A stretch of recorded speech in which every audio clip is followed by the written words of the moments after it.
Et Vallourec, c'était la plus forte baisse du SBF hier en début de semaine, après une bonne clôture vendredi. Est-ce que ça veut dire que les investisseurs ont pris leurs bénéfices ?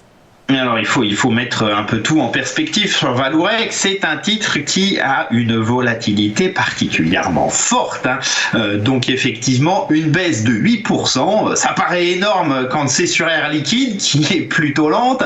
Sur Vallourec, tout simplement, ça n'est qu'une consolidation intermédiaire.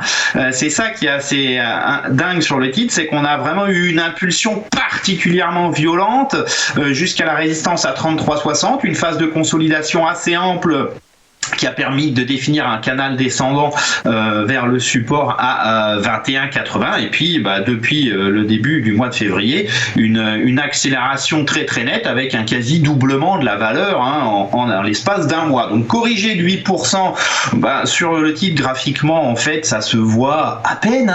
On peut même revenir encore et poursuivre cette consolidation vers le haut de la précédente temporisation vers 33,60 sans que le mouvement ne soit remis en cause. Quel est ce mouvement ? C'est une poursuite de l'impulsion haussière vers la résistance majeure à 48,40.